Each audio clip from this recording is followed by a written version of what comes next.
목사님의 데스크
우리 다 같이 일어나서 묵도하시면서 2022년 7월 10일 10월 둘째 주 예배 하나님께 드리겠습니다. 다 같이 묵도하시겠습니다.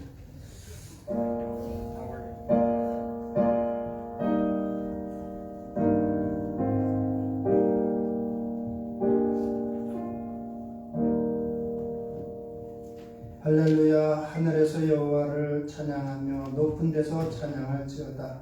그의 모든 사자여 찬양하며 모든 군대여 찬양할지어다. 하늘의 하늘도 찬양하며 하늘 위에 있는 물들도 찬양할지어다. 그것들이 여호와의 이름을 찬양할 것은 저가 명하심의 지음을 받았음이로다.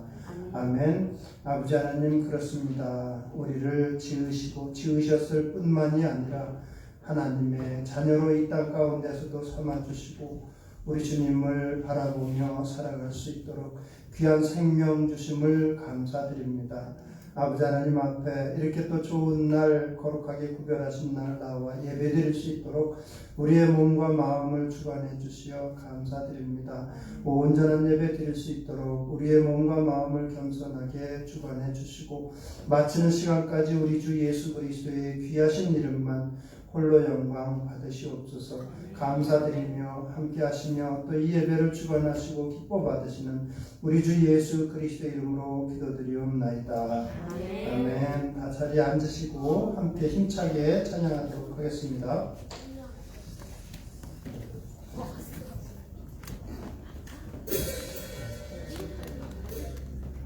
이제 같이 찬양하실 때 우리 우주식 우리 친구들 중에는 같이 기쁨을 찬양하시는 하시겠습니다.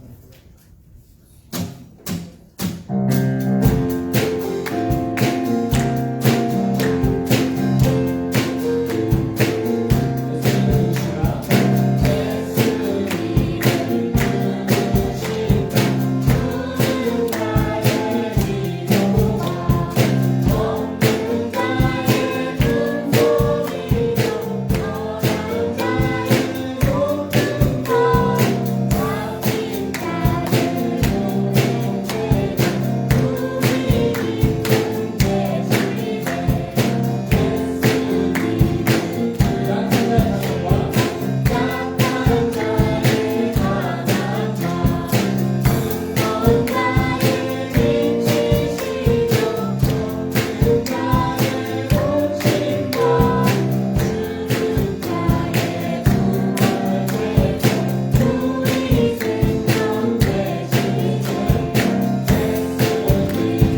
목사님 우리 대표해서 기도하시겠습니다.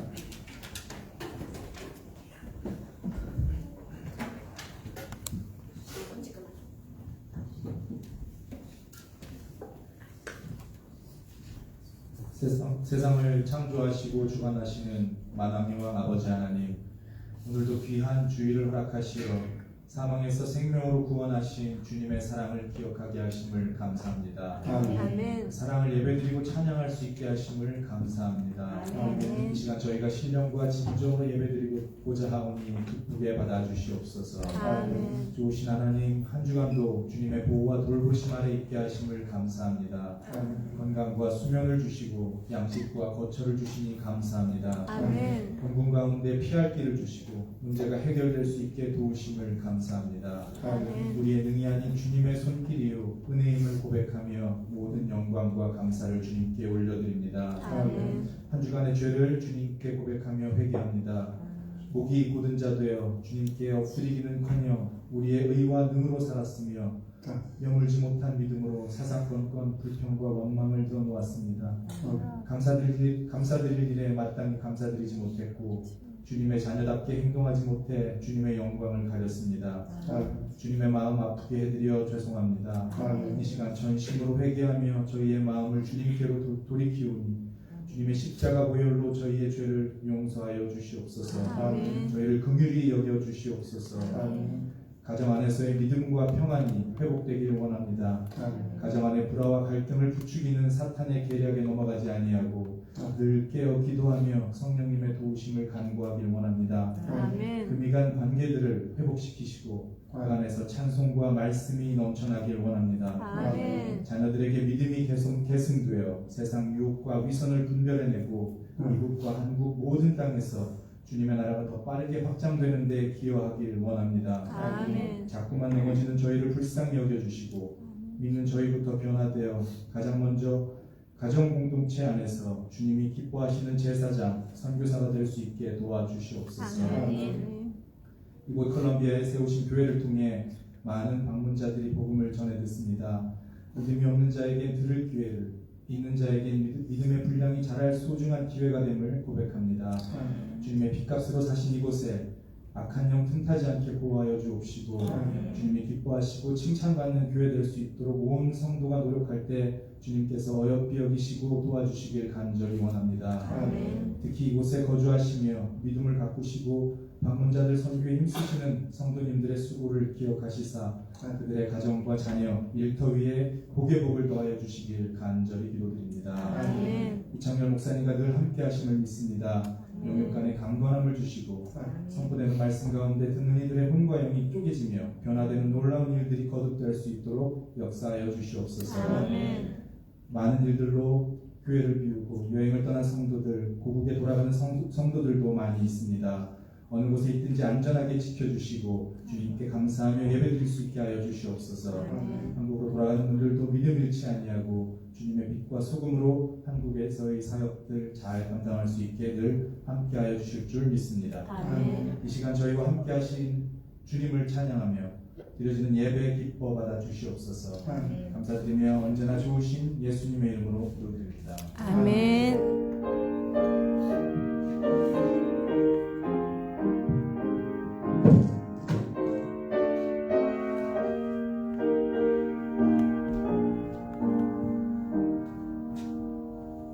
앞뒤 옆에 계신 분들 반갑습니다. 주 안에 사랑합니다. 한번 인사 나누시겠습니다. 반갑습니다. 주 안에 사랑합니다. 예, 한 주일 비웠지만 저도 반갑습니다. 여러분 사랑하고요. 세인트루이스쯤 오니까 집에 다 온 것 같더라고요. 여기가 마음이 제일 편한 집이 제일 마음이 편하죠.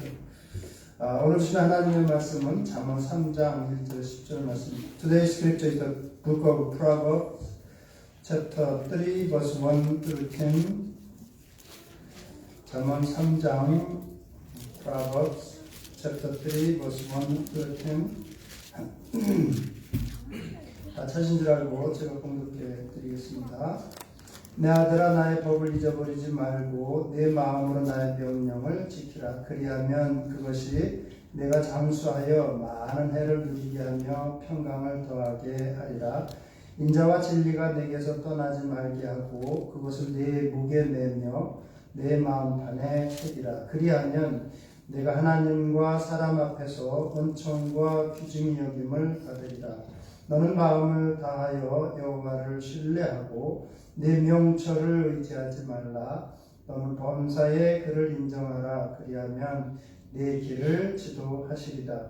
스스로 지혜롭게 여기지 말지어다. 여호와를 경외하며 악을 떠날지어다. 이것이 내 몸에 양약이 되어 내 골수를 윤택하게 하리라. 9절 10절 같이 읽겠습니다. 내 재물과 내 수산물의 처음 익은 열매로 여호와를 경외하라. 그리하면 내 창고가 가득 차고 내 포도즙 틀에 새 포도즙이 넘치리라. 아멘.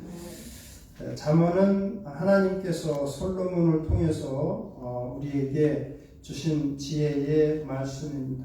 잠언 속에는 수많은 교훈들이 있습니다. 우리의 삶에 적용할 수 있는 많은 지혜들이 잠언 속에 담겨져 있습니다. 근데 잠언의 가장 중요하고 아주 첫 번째가 되는 메시지는 그거예요.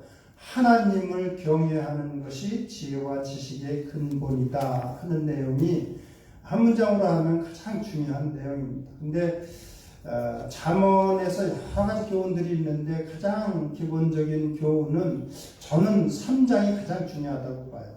3장 오늘 읽은 이 1절에서 10절 말씀이 잠언에 있는 내용들을 어떻게 보면 압축한 내용이라고도 보여지고 한데 오늘 말씀은 제목이 결단과 축복이지만 그 중에 굳이 한 단어를 더 넣는다면 결단하고 순종하면 하나님께서 복을 주십니다. 그건 뭐 틀림없는 사실이에요. 그래서 오늘 말씀 보면 짝수절마다 그리하면 이렇게 돼 있죠.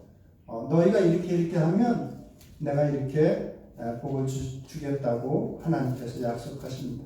하나님은 인격적인 하나님이시기 때문에 저와 여러분들이 이렇게 가까이 하게 되면 하나님 기뻐하십니다. 오늘 말씀을 이렇게 전체적으로 볼 때는 하나님께서는 어떻게든 하여튼 하나님의 자녀된 우리들이 하나님을 가까이 해서 복을 받고 살기를 원하세요. 그렇죠, 여러분? 그리고 우리의 소원은 믿었어도 우리의 소원은 어떻게 보면 4절에 있는 말씀이라고 저는 봐요. 4절에 뭐라고 되어 있어요? 그리하면 내가 하나님과 사람 앞에서 은총과 귀중히 여김을 받으리라. 우리는 믿고 나서 하나님께도 내가 기쁨이 되기를 원하고 사람들에게도 귀중히 여김을 받기를 저와 여러분들을 원하며 살아갑니다. 그렇잖아요? 그게 우리 믿는 사람들의 소원이기도 해요. 그런데 하나님께서는 물론 우리가 회개하고 예수 그리스도를 믿으면 구원을 거저 받습니다. 구원의 은총을 선물로 받아요. 한 사람이 자기가 죄인됨을 고백하고 그리고 예수님을 믿게 되면 구원이라고 하는 선물을 거저 받습니다. 근데 하나님의 복은 약간 달라요. 하나님의 복은 우리가 하나님께 더 가까이 가고 하나님의 말씀을 귀하게 여기고 그리고 순종의 삶을 어떻게 살아가는가에 따라서 복은 달라질 수가 있습니다. 저와 여러분들. 그래서 제가 거기 요약본에다가 Salvation is free, but blessing is not free라고 썼어요. 하나님의 곳간에는, 천국 곳간에는 우리를 향한 복이 산더미처럼 있다고 그러잖아요. 근데 그걸 많은 복들을 누리지를 못한다는 거예요, 우리가. 왜? 우리 고집 때문에, 우리 욕심, 세상적인 욕심 때문에. 근데 오늘 말씀에서는 8절에만 이제 짝수절에 다 그리하면 있는데 없어요. 그래서 5절에서 5, 6, 7, 8은 같이 그냥 묶어서 비슷한 내용이기 때문에 드리도록 하고 4가지 교훈으로 나눴습니다. 첫째는 뭐냐면 하나님의 말씀을 가까이 하고 순종의 삶을 살라는 거예요. 하나님께서는 저와 여러분들이 하나님의 말씀을 사모하고 가까이 하고 그리고 기억하고 지키며 순종하며 살기를 원하십니다. 오늘 말씀 1절에 보면 우리 주님께서 2가지를 말씀하세요. 너희들 하나님의 말씀을 기억하고 잘 순종해라. 하나님의 말씀을 다른 부분에서는 가까이하고 사모하라고도 말씀하시고 있습니다. 하나님의 말씀은 우리에게 주신 정말 귀한 선물입니다. 보통 부모들에 대해서 하나님께서는 부모를 공경하라고 말씀하시는데 우리의 참 부모 되시잖아요. 하나님이 믿고 나면 하나님에 대해서 좀 관심을 갖게 되고 어떤 분이실까 관심을 갖게 되는데 그래서 자연스럽게 하나님의 말씀을 믿게 되면 가까이 하게 됩니다. 하나님이 어떤 분이신지 알고 싶어서. 여러분 그렇잖아요. 어디 예를 들어서 멀리 떠나가 있게 되면 부모님이 그립고 하게 되잖아요. 자식은 부모를 가까이 하는 게 너무나도 당연합니다. 하나님을 사모하고 가까이 하는 것은 그런 태도는 하나님이 남겨두신 교회와 하나님의 말씀 두 가지인데 우리 눈에 보이는 게 그렇잖아요. 하나님을 얼만큼 공경하는가, 하나님을 얼만큼 가까이 하는가는 사모하는가는 그런 태도는 교회와 하나님의 말씀으로 이어지게 되어 있습니다. 그래서 정말 하나님을 사모하는 사람은 하나님의 말씀을 사모하게 되어 있습니다. 하나님을 정말 공경하는 사람은 교회와 하나님의 말씀을 공경하면서 잘 섬기게 되어 있습니다. 그러니까 하나님의 말씀과 교회는 우리가 하나님을 향한 태도가 그리로 나타나게 되어 있어요. 그래서 하나님을 진정 사모하는 사람은 그래서 하나님의 말씀을 가까이 하게 되고 그리고 교회를 어떤 식으로든지 하여튼 섬기게끔 되어 있습니다. 어떤 식으로든 교회가 잘 되기를 위해서 기도하고 또 그렇게 나아갈 수밖에 없습니다. 세상은 많이 가진 사람을 알아줄지 모르겠어요. 관심을 가지고 또 많이 배우고 똑똑한 사람을 알아줄지 모르겠습니다. 많은 사람들이 관심을 가지고 보는 사람이 될 수도 있습니다. 그런데 하나님의 관심은 얼마나 그 사람이 똑똑하고 얼마나 그 사람이 많이 가지고 있고 그런 거에 별 관심은 없어요. 하나님의 관심은 얼만큼 하나님을 사모하고 하나님을 정말 간절히 찾고 하나님을 공경하는가 그거에 관심이 많으세요. 그리고 그렇게 하는 성도들을 보면 자녀들을 보면 사랑하시고 기뻐하시고 어떻게든지 하여튼 하나님 나라에 좋은 것을 주려고 애를 쓰십니다. 그러니까 그런 하나님을 사모하고 공경하고 그렇게 찾는 마음은 결국은 하나님 말씀으로 하나님의 교회의 그러한 태도가 나타나게 되어 있습니다. 우리가 잘 아는 대로 하나님을 가까이함이 우리의 삶의 복이라고도 말씀하시고 시편 107편에는 뭐라고 그래요? 하나님은 사모하는 영혼에게 만족을 주시며 줄인 영혼에게 좋은 것으로 채워주시겠다고 약속해 주십니다. 아마 성경의 인물 가운데 가장 하나님을 사모하고 하나님을 많이 찾은 사람은 다윗일 거예요. 그러니까 하나님께서도 다윗은 뭐 사슴이 시냇물을 찾기에 갈급함 같이 내 영혼이 주를 찾기에 갈급하다고까지도 이렇게 고백을 하잖아요.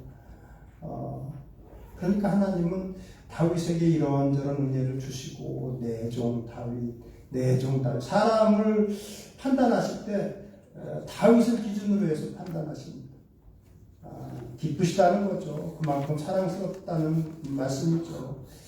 우리는 어차피 짧게 지나가는 한평생을 살아가고 있습니다. 저와 여러분은 한평생 짧게 그냥 지나가요. 그 짧게 지나가는 평생 가운데 어떤 사람은 자식 교육에 목매달고 살아갑니다.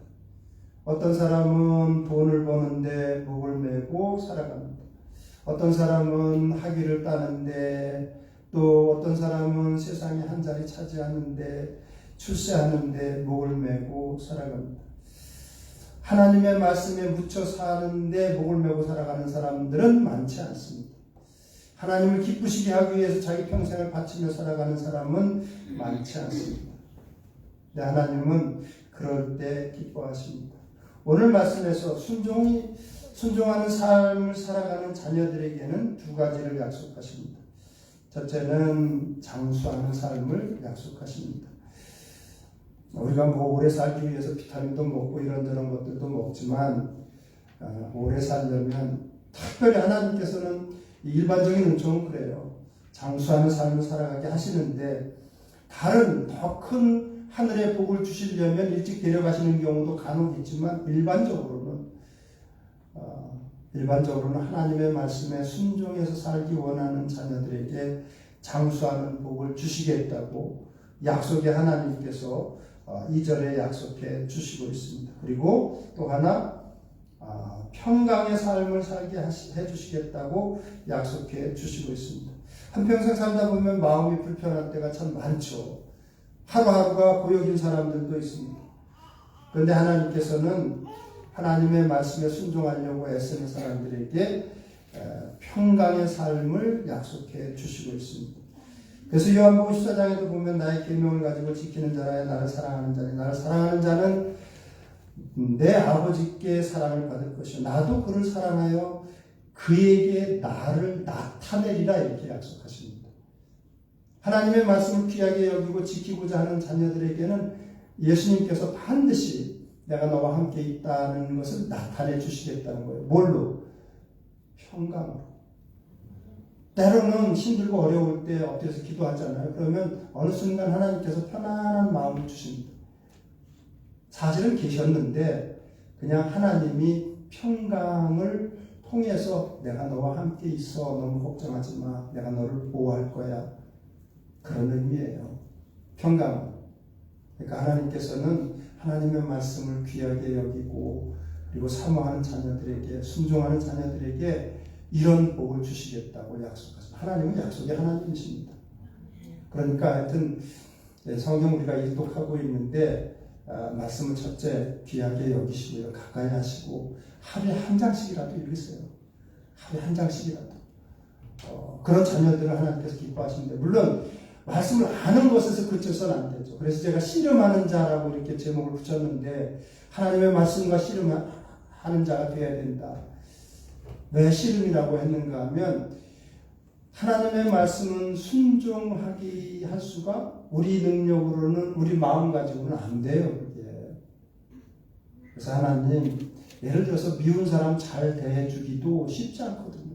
우리 힘으로 안 돼요. 우리 마음 가지고 안 되니까 무릎 꿇고 그냥 하나님 이런 친구가 오늘 만나게 되는데 주님의 마음으로 대할 수 있게 사랑의 마음으로 대할 수 있게 도와주세요. 그렇게 엎드릴 때 순종이 돼요.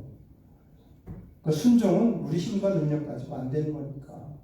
그러니까 저와 여러분은 하나님의 말씀과 씨름하면서 좀 순종의 삶을 살아야 되고요. 두 번째는 하나님께서 이제 평강의 삶을 이 어두운 시대에도 하나님께서는 평강의 삶을 살게 해주시겠다고 약속하시니까 정말 감사하죠. 두 번째는 뭐냐면 이게 정말 저는 중요한 삶이라고 여겨지는데 인자한 삶을 살라고 말씀하십니다. 3절에 보면 인자와 진리가 내게서 떠나지 말게 하고 이걸 우리 마음 가운데 항상 기억하라는 거예요. 말씀에 대해서는 미리 첫 번째로 말씀드렸으니까 두 번째 중요한 거는 첫째는 하나님의 말씀을 가까이 하면서 순종하는 삶이 중요하고 둘째는 하나님께서 너희들 인자한 삶을 살아라. 인자한 삶을 살아라. 이렇게 말씀하십니다. 옆에 사람 얼굴 보면서 한번 인사 나누실까요? 형제님은 자매님은 참 후덕하고 인자하게 보입니다. 한번 인사 나누실까요? 옆에 사람 얼굴 보고 성도님은 참 인자하고 후덕하게 보이십니다. 예, 웃으시는 분들은 예, 이제부터 그렇게 변화되시면 돼요. 잘 어울리지 않아서 웃음이 나오면 그렇게 변화되시면 됩니다. 후덕하고 인자한 사람들이 되시기를 바랍니다. 가만히 한번 보세요, 여러분. 하나님은 어떤 분이에요? 하나님은 말씀 그 자체죠. 진리 그 자체이신 분입니다. 예수님은 진리 자체이신 분인데 예수님의 삶을 가만히 그냥 짧게 한번 묵상해 보세요. 예수님 앞에 가늠하다 걸린 여인을 바리새인들이 던져놓고 시험을 합니다. 모세는 이런 여인을 돌로 치라고 그랬는데 당신은 어떻게 하겠느냐? 그때 예수님께서 그냥 땅에다 뭘 쓰시다가 일어나셔서 첫 말씀이 너희 중에 죄 없는 자가 퍼스트 스톤을 한번 던져보라고 말씀하십니다. 아무도 던지지 못하죠. 그때 예수님께서 아주 중요한 말씀을 하십니다. 너를 정죄하던 자들이 어디 있느냐. 그러니까 그 여인이 없습니다. 그러니까 나도 너를 정죄하지 않으면, 아니 그 자리에서 유일하게 그 여인을 책망하실 수 있는 분은 예수님밖에 없어요. 그런데 그런 예수님이 나도 너에게 죄를 묻지 않겠다. 그러니까 가서 그런 죄는 범하지 말아라. 저와 여러분들은 진리의 자녀들입니다. 당연히 죄는 멀리 해야 되죠. 음란한 것도 멀리 해야 됩니다. 남을 해롭게 하는 짓도 하지 말아야 됩니다. 그런데 한 가지 중요한 것은 그렇더라도 우리는 죄를 멀리 할지라도 죄 짓는 사람을 보거나 허물이 있는 사람을 볼 때는 너그럽게 대하시기 바랍니다. 그게 하나님께서 원하시는 태도고 하나님의 마음이기도 합니다. 가만히 보세요. 제자들을 보면 가룟 유다 같은 경우는 3년이 넘도록 데리고 있었는데 항상 그의 마음 가운데는 돈만 생각하고 있습니다. 심지어는 예수님 앞에 드려지는 재물들을 자기가 몰래 빼돌렸다고 말씀을 가르쳐주고 있습니다. 예수님은 아십니다. 그런데도 불구하고 따지지 않으세요. 너희 녀석 왜 이렇게 잘못했느냐고 야단치지도 아니하십니다. 기가 막힌 말씀은 요한복음 13장 1절에 보면 부활절에 이제 다가오니까 예수께서 아버지께로 돌아가실 때가 이른 줄 아시고 자기 사람들을 사랑하실 때 끝까지 사랑하십니다. 예수님은 그런 가룟 유다의 발도 정성껏 씻겨주십니다. 베드로 말할 것도 없죠. 여러분 우리가 내 뒤에서 모르는 자리에서 뭐 없는 자리에서 왕도 욕한다는데 없는 자리에서 내 흉을 봐도 나를 깎아내려도 듣기가 싫은데 베드로는 예수님 그 신문 받으시는 장소에서 멀지 않은 장소에서 다 들리는 장소에서 예수님을 모른다고 나 저 사람 모르는 사람이라고 말씀해 보니까 나중에 저주하면서까지도 부인했다고 말씀을 가르쳐주고 있습니다. 쉽게 표현하면 욕하면서까지도 저주했다고 되어 있습니다. 3년 넘게 가르친 제자인데 한 번도 예수님은 거기에 대해서 야단치지 아니하십니다. 끄집어내지 아니하십니다. 나중에 그냥 내가 나를 사랑하느냐 물으시고 내 양을 돌보고 치라고 말씀하십니다. 죽고 사는 문제가 아니면 그래서 그런 말씀 드리죠. 제가 죽고 사는 문제 아니면 여러분 그냥 덮어두세요. 큰 문제가 아니고 죄악된 문제가 아니라면 덮어두세요. 인자한 사람 되시기를 바랍니다. 후덕한 사람 되시기를 바랍니다. 지난번에도 말씀드렸지만 중요한 건 그거예요. 야곱의 아들들이 이렇게 많지만 요셉은 깨끗한 사람입니다. 깨끗한 사람보다 훌륭한 게 뭐냐면 자기를 희생하면서까지 사랑을 베푸는 후덕한 인자한 모습을 보이는 아들 유다였습니다. 그래서 유다에게 더 많은 복을 주시는 거예요. 저와 여러분들도 마찬가지. 살다 보면 실수도 하죠. 그렇지만 그런 것들을 어떻게 하나님 앞에 가지고 가느냐가 정말 중요한데 저는 우리나라 역사를 이렇게 들여다보면 고구려나 뭐 조선시대나 역사적인 기록들을 보면 하나님께서는 그 당시에도 물론 역사하시니까 믿지 않는 자녀들일지라도 그런 어떤 남들의 허물이나 이런 걸 보았을 때 그 사정을 보고 긍휼하게 여기고 인자하게 여기는 그런 사람들에게 은혜를 베푸신 기록들을 발견할 수가 있어요. 역사적인 기록을 봐도 하물며 하나님의 자녀된 저와 여러분들은 말할 것도 없죠. 전반적으로는 어떻게 변화가 되어야 되냐면 예수님의 제자들처럼 요한, 야고보, 세베대의 아들들이 처음에는 우레의 아들이라고 했어요. 천둥번개의 아들이라는 뜻입니다. 성질이 대단했다는 거죠. 그런데 나중에는 사랑의 사도로 변해갑니다. 예수님 안에 든 사람들은 다 그렇게 변해갑니다. 사도 바울도 처음에는 뭐 대제사장이고 누구고 베드로고 누구고 자기 의견이 안 맞으면 부딪혔어요. 그냥 갔다가. 그런데 나중에 사랑의 사도로 바뀝니다. 자기의 은인 같은 바나바하고도 부딪히고 대판 싸우고 그럴 수 있는 사람이 아니거든요. 근데 나중에는 자기가 그렇게도 화냈던 마가도 용서하고 받아들이고 인자한 모습으로 바뀌게 됩니다. 베드로도 한성질 하는 사람인데 나중에 바뀌게 되잖아요. 베드로도 바뀌게 됩니다. 저와 여러분도 마찬가지예요. 그렇게 바뀌어가야 됩니다. 후덕한 사람으로 인자한 사람으로 바뀌어가야 됩니다. 아까 그래서 인사서로 그렇게 나누라고 한 거예요. 지금은 아닐지라도 주님 안에서 말씀 안에서 자꾸 그런 모습으로 바뀌어가야 됩니다. 잠언 19장 11절에 이렇게 말씀하십니다. 하나님께서 노하기를 더디하는 것이 사람의 슬기요 허물을 용서하는 것이 자기의 영광이니라. 이 말씀의 뒷부분 원말은 그의 영광은 허물을 용서함이니라. 원말의 뜻은 그런 거예요.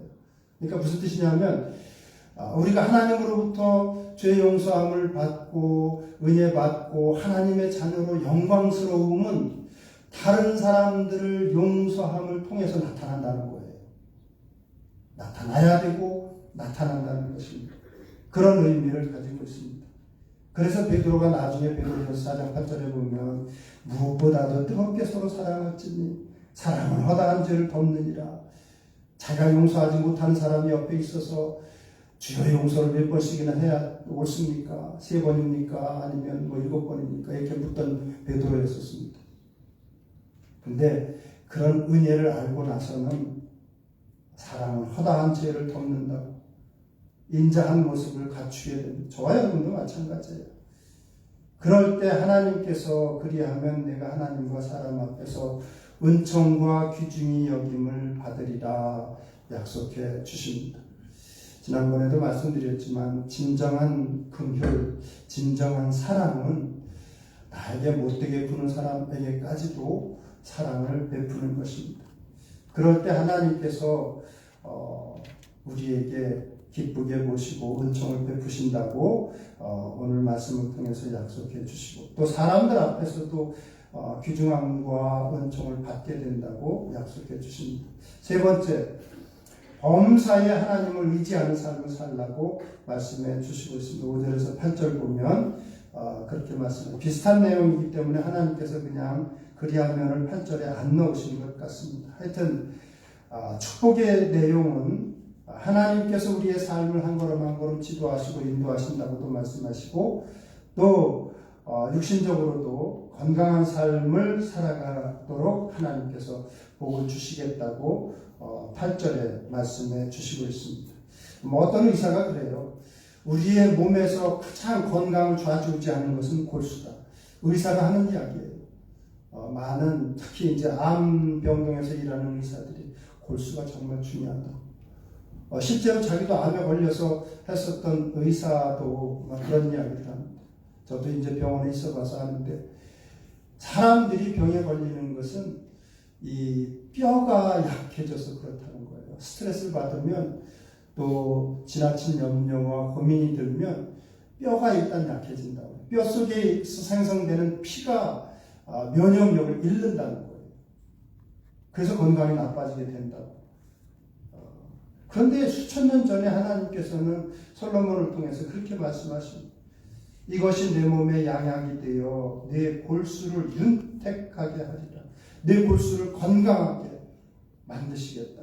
어떻게 하면 하나님을 의지하는 삶을 살면 하나님을 공경하는 것과 의지하는 것은 같습니다.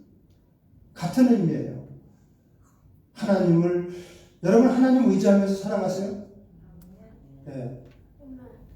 매 순간 범사의 모든 일에 의지하면서 살라. 근데 이게 잘 되지를 않죠. 저와 여러분들은 항상 의지하면서 모든 일을 하나님 앞에 의지하고 무릎 꿇으면서 살아가는 사람은 많지 않습니다. 대부분은 그냥 기도 없이 살아갑니다. 기도 없이. 왜? 그냥 어지간하면 그냥 살아갈 수 있거든요. 그렇지 않아요? 누군가 옆에서 기도해주고 또 하나님께서 불쌍하게 보시고 그냥 죄악 가운데 안 빠지게 하시고 그냥 걸어가게 하시니까 대부분 기도하지 않고 그냥 살아갑니다. 기도 없이 살아갑니다. 근데 가만히 한번 생각해 보세요. 과연 하나님께서 허락하시지 않는다면 우리의 삶이 온전할 것인가? 그러지 않거든요. 가끔 그래서 가끔 이렇게 하나님으로부터 징계를 받는 것도 괜찮은 일이에요. 기도의 중요성을 아는 것이 정말 중요합니다. 저와 여러분은 교만해요? 겸손해요? 옆에 사람 보고 한 번 더 물어볼까요? 당신은 겸손합니까? 교만합니까? 네? 교만합니다. 겸손해요? 교만해요? 교만해. 저와 여러분들은 상당히 교만합니다. 굉장히 교만해요. 어떻게 알 수 있냐고요? 매 순간, 모든 일에 하나님 의지하지 않는 것 보면 알아요. 오늘 말씀에도 나오지만 스스로 지혜롭게 여기지 말지어다. 세상에서 가장 큰 악이 뭔지 아세요? 내가 하나님 되어서 살아가는 게 가장 큰 악이에요. 교만한 거거든요. 근데 나는 교만하지 않아 이렇게 생각할지라도 가만히 생각해 보세요. 하나님 의지하지 않고 하나님 앞에 엎드리지 않고 이 일을 처리한다고 내 힘으로 하겠다는 거거든요. 내 지혜로 하겠다는 거거든요. 그렇잖아요. 뒤집어서 이야기하면 우린 그러거든요. 굉장히 교만한 거예요. 생각보다 저와 여러분은 굉장히 교만합니다. 무슨 일이 제가 이제 이번에 조카들이 많은데 저한테 조카들에게 두 가지를 부탁을 했습니다. 우리의 소원은 부모된 우리의 소원은 사실은 자식들이 잘 믿어서 다 천국에서 보는 것입니다. 그렇지 않아요, 여러분? 네. 부모된 우리 입장에서는 자식들이 정말 예수님을 잘 믿어서 하나님을 잘 믿어서 천국에서 보는 거예요. 근데 두 가지만 부탁하자 너희들에게. 세상에는 주여 물론 교회는 다 다니고 있지만 주여 하는 자마다 다 천국에 들어가는 것은 아니다. 분명히 주님께서 요즘 말로 하면 나 교회 열심히 다녔고 교회에서 일했고 하나님 말씀을 주일학교에서도 가르쳤고 요즘식으로 하면 많은 것 희생해서 섬겼는데요. 아니 악을 행하는 자들아 나를 떠나가라 나는 너희를 도무지 알지 못한다. 이렇게 말씀하십니다. 아니 교회에서 목사로 장로 집사로 열심히 섬기고 했는데 예수님께서 나도 모르겠다고 말씀하십니다. 그래서 두 가지를 부탁했어요. 살면서 꼭 예수님과 개인적인 교제를 가져라. 특히 좋은 일, 선한 일 있을 때 엎드려서 감사해라. 어렵고 힘든 일 있을 때 엎드리는 건 당연하죠. 안 믿는 사람들도 엎드리니까. 그런데 좋은 일 있을 때, 선한 일 있을 때 하나님께 영광 돌려라. 무릎 꿇고 감사드리라. 개인적인 교제를 가져라. 꼭 가져라. 또 하나는 삶에서 프라이어리티는 하나님으로 정하고 살아라. 그만큼은 분명히 해라. 그러면 예수님께서 마지막 순간에 마태복음 7장 21절에 하셨던 말씀처럼 내가 너를 도무지 모르겠다고는 말씀 안 하실 거다. 두 가지를 기억해라. 그래서 너희들이 꼭 천국에서 보기를 원한다.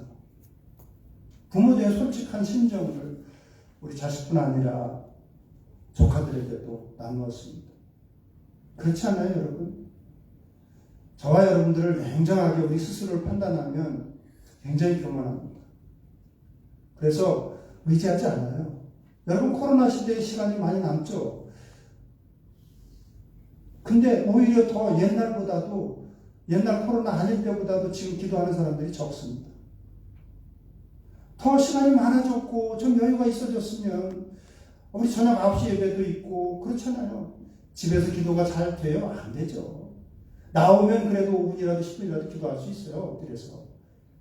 그런데 안 나옵니다. 제가 오늘 김문태 집사님 가정 가시는데 저는 여기서 이렇게 20년 목회하면서 제일 기억에 남는 사람들이 어떤 사람들인가 하면 매일 드리는 예배에 나오시는 분들이에요. 자주.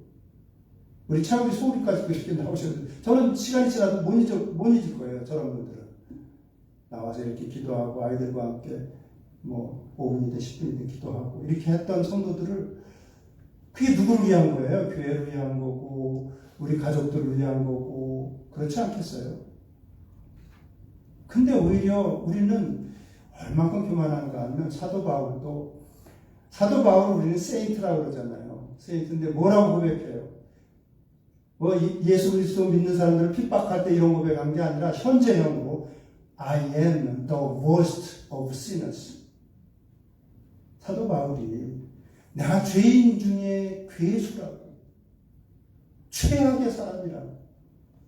왜? 사도 바울이 그렇게 일하면서 왜 그런 이야기를 했을까요? 자기 속에 교만함을 본 거예요. 무슨 일이 잘 됐을 때 내가 한 것 같잖아요. 내가 이 정도인가? 나 대단한 사람이네. 이런 생각 쉽게 갖거든. 내가 실력이 있어서, 내가 재주가 있어서. 그럴 때가 많거든요. 그걸 본 거예요, 사도 바울이 자기 자신을. 저와 여러분도 마찬가지입니다. 사도 바울이 내가 죄인 중에 괴수라고 했다면 저와 여러분도 마찬가지예요. 항상 하나님께 감사드리고 하나님의 은혜입니다 고백하며 살아가요? 그렇지 않거든요. 내가 잘한 것 같고, 내 실력으로 된 것 같고, 내 지혜로 된 것 같고. 그래서 하나님께서 어떤 일이든 하나님 앞에 의지하고 살아가는 자녀들에게 이런 복을 약속해 주시는 것입니다. 특별히 다른 사람들을 잘 품고 이렇게 인자한 삶을 살아가는 자녀들을 하나님께서 그렇게 기뻐하시고 축복하시는 것입니다. 저와 여러분들은 하여튼 아까 인사한 대로 그래서 후덕하고 인자한 사람들이 되시기를 바랍니다.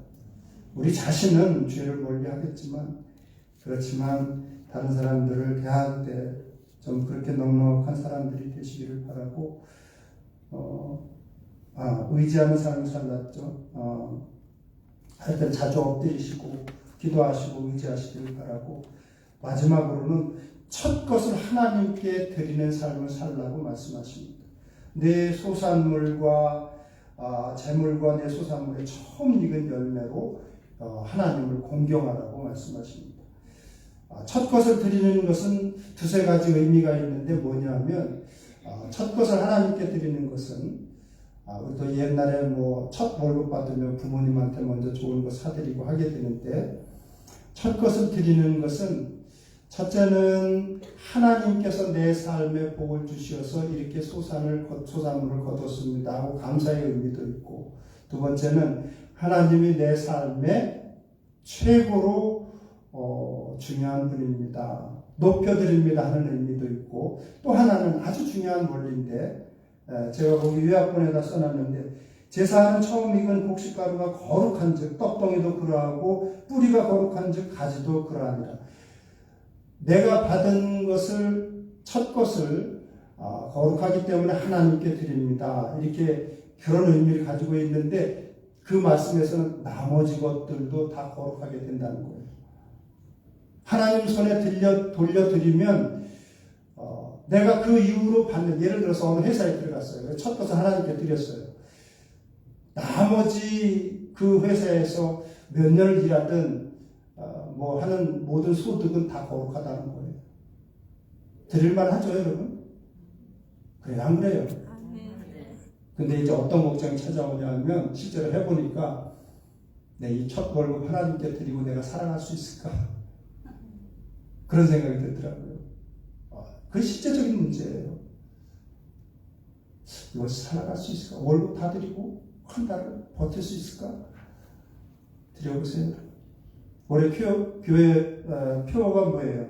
성수를 위한 도전과 모험이죠. 드려보세요. 첫 것. 사라지나 안 사라지나, 하나님이 사라지게 하시나 그렇지 아니하시나. 놀라운 사실은 그렇게 드리면 여러분 재물에 관한 한 풍족한 삶을 살게 하십니다. 여러분 평생에 틀림없어요. 11조 가지고 부들부들 떨고 하시는 분들 걱정하지 마세요. 하나님 손에 들려지게 되면 하나님이 책임져 주십니다. 그 틀림없는 사실. 하나님은 추상적인 하나님이 아니시니까요. 사라질 뿐만 아니라 한 달 사라져요. 나머지 평생을 하나님께서 부족함 없게 만들어주시고, 오늘 말씀 한번 10절 한번 같이 한번 읽겠습니다. 그리하면 내 창고가 가득히 차고, 같이 하자니까요? 같이 한번 하겠습니다. 그리하면 내 창고가 가득히 차고 내 포도즙 틀에 새 포도즙이 넘치리라. 하나님께서는 인격적인 분이시고 약속의 하나님이십니다. 그러니까 여러분 뭐 추상적인 하나님처럼 이렇게 이상하게 그렇게 신앙생활 하지 마시고 구체적으로 믿으세요. 아멘. 실제적으로 믿으시기 바랍니다. 하시면 하나님이 정말 실제적인 분이시구나, 약속을 지키시는 분, 신실하신 분이시구나 느끼게 되고 더 가깝게 하나님께 주시는 은총과 복 가운데 살아갈 수 있습니다. 그래서 오늘 말씀 잘 기억하시고 순종하시면서 저는 여기서 이제 학생들, 특히 학생들이 나가서 이제 처음 직장 잡고 첫 것을 보내오시는 분들이 있어요. 아니 자기 교회 섬기는 교회 하라고 말씀을 드려도 이쪽으로 보내오시는 분들도 있어요. 근데 그건 정말 그분에게 복이 되는 일이에요. 그냥. 그러니까 여러분들 여기 학생들도 많이 있는데 꼭 나가셔서 한국에 가셔서라도 섬기는 교회에 해보세요. 해보시면 여러분 평생에 하나님이 정말 실제적인 하나님이심을 잘 느끼실 것입니다. 믿게 되실 것입니다. 하여튼 이런 복과 은총 가운데 살아가시기를 주님의 이름으로 축원합니다. 기도하시겠습니다. 네, 설교가 끝나니까 좋다고 그러고 기도하시겠습니다. 살아계신 아버지 하나님, 주님의 말씀 더욱더 가까이 할 수 있고 어려운 시대이기는 하지만 살아계신 주님 온전히 믿을 수 있게 아버지 하나님 말씀을 생명처럼 붙들고 살아갈 수 있도록 우리의 부족한 믿음을 온전케 하여 주시옵소서. 아멘. 이제까지 아버지 하나님 긴가민가하며 우리 주님 앞에 순종을 미루어왔던 우리의 잘못들을 우리 주님께서 용서해 주시고 이제 후로는 우리 주님 정말 마음으로 온전히 믿고 살아갈 수 있도록 믿음의 믿음을 더하여 주시옵소서. 감사드리며 함께 하시는 예수님의 이름으로 기도드리옵나이다. 아멘. 시간 공헌 시간입니다. 공헌원들 앞으로 나오시기 바랍니다.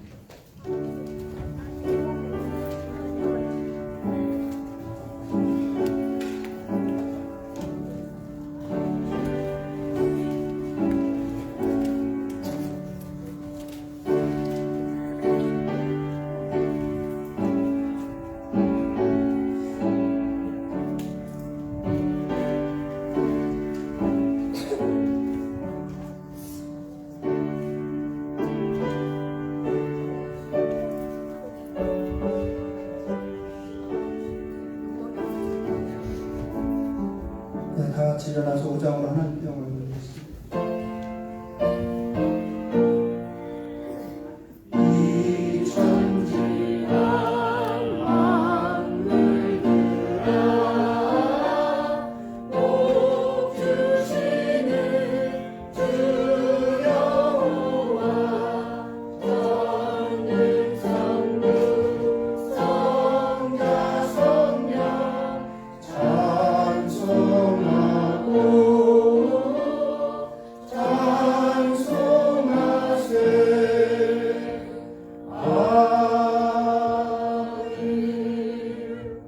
아버지 하나님, 살아서 또 이렇게 은혜를 받고 또 주님 앞에 넉넉하게 살아가게 하심을 감사드립니다. 필요한 것 채워주심을 감사드립니다. 감사하는 마음으로 주님 앞에 헌물을 드립니다. 이런저런 모양으로 또 믿음으로 드리는 귀한 지체들, 가정들 주님께서 아시오니 약속하신 대로 하늘의 영원한 것들로 또 이 땅에 기름진 것들로 넉넉하게 공급해 주시고 예비하여 주시옵소서. 이 물질이 쓰여지는 곳곳마다 하나님의 영광이 드러나게 하시기를 원하고 감사드리며 함께 하시는 예수님의 이름으로 기도드리옵나이다. 아멘. 542장 힘차게 찬양하고 축도함으로 예배를 마치도록 하겠습니다.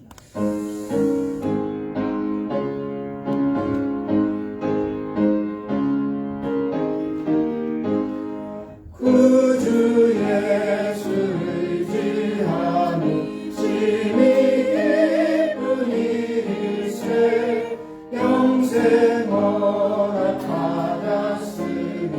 의심하주 없도다. 예수 믿는 것을 받은 증거 많도다. 예수 귀한 예수 믿음 더욱 주소서. 구주 예수 의지하니 심히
그리스도의 은혜와 하나님 아버지의 극진하신 사랑하심과 성령님의 감화와 감동하시며 충만하시는 점이 이 예배를 드리는 모든 가족들, 지체들, 또 그 일터와 또 직장 위에 이제부터 영원토록 함께 하시기를 우리 주 예수 그리스도의 이름으로 축원하옵나이다.